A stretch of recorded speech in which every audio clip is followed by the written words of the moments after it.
Welcome to The Explainer. So, you want to know the secret to Elon Musk's empire? Well, it's not just about rockets or electric cars. It's something much, much bigger. We're talking about a personal and, a strategic obsession with, well, the end of the world. So the big question is, does he actually thrive on this stuff? And when you really dig in, the answer is a resounding yes. But it's way deeper than that. See, these threats aren't just, problems he feels like solving. They are the very foundation, the building blocks of his entire empire. Okay, so think about it this way. Musk doesn't just build companies, he builds lifeboats. Arcs, really. He frames pretty much everything he does as the solution to humanity's biggest, most terrifying nightmares. And this pattern is so consistent, it's actually been called his trinity of threats. All right, first up on that list, climate change. And he's not subtle about it. He paints this picture of absolute catastrophe from our addiction to fossil fuels, framing it as a direct threat to, well, civilization as we know it. Then there's number two, the simple, terrifying fact that we're stuck on this one little planet, right? All our eggs are in one basket. That means we're incredibly vulnerable to a single knockout punch. Could be an asteroid, could be a supervolcano, you name it.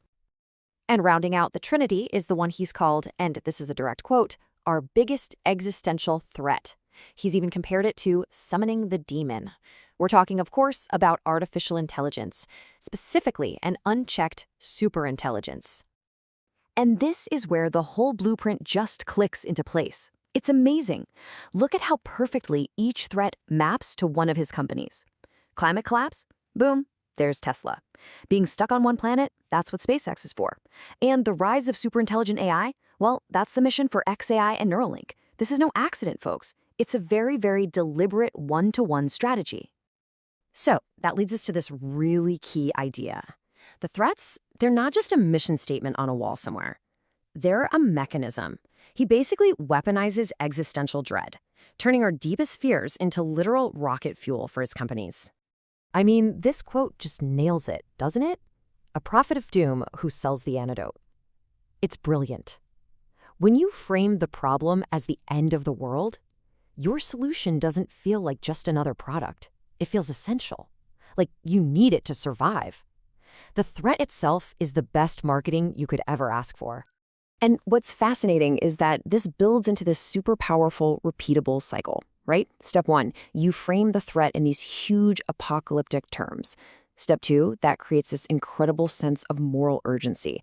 From there, step three, you attract a flood of resources. We're talking the smartest people, tons of money, and a whole lot of attention. And then the final step, you use all that pressure as a sort of forcing function to drive insane levels of innovation. And the benefits of this strategy? They're huge. First off, it's an incredible talent magnet.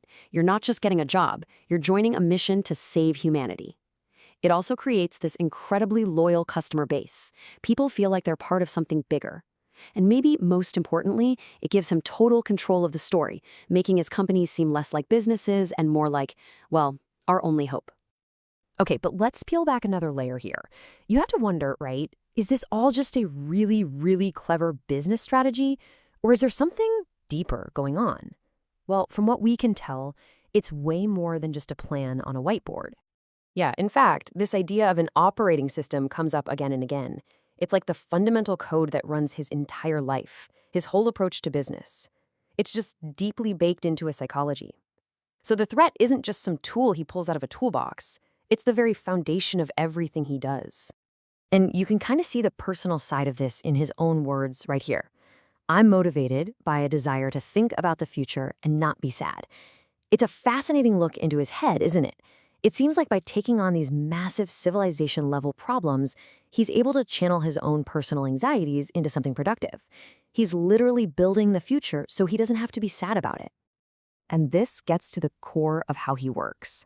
He genuinely seems to operate best when his back is against the wall.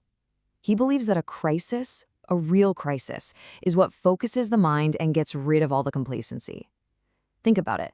His companies have been on the brink of total failure more than once. And it's in those exact moments that they've had their biggest breakthroughs. But, of course, there's a flip side to all of this. I mean, operating in a constant state of emergency, that comes with a price. And this approach has some very real costs and some very vocal critics. It might be effective, but it can also leave a lot of collateral damage in its wake. And right here, you see the central tension, the real paradox of it all. On one side, you have this incredibly inspiring mission that gets people to achieve things they never thought were possible. But on the other side, that exact same urgency creates what's been called a brutal burnout culture, where just an insane level of sacrifice is expected. So let's break down some of those downsides. For one, critics say the constant sky is falling rhetoric can just make people tune out, like the boy who cried wolf. It also tends to oversimplify really complex problems into a simple, it's my solution or we're all doomed narrative. And let's be honest, focusing so much on colonizing Mars can feel like a massive distraction from the very real problems we have right here, right now on Earth. Which really leaves us with this one final, kind of provocative question. If there were no more giant existential threats to fight, would Elon Musk still be Elon Musk? Is the threat just a tool he uses, or is it the actual fuel for the entire engine? I mean, without a catastrophe to solve, does the whole operating system just stop? Now that is the billion-dollar question, isn't it?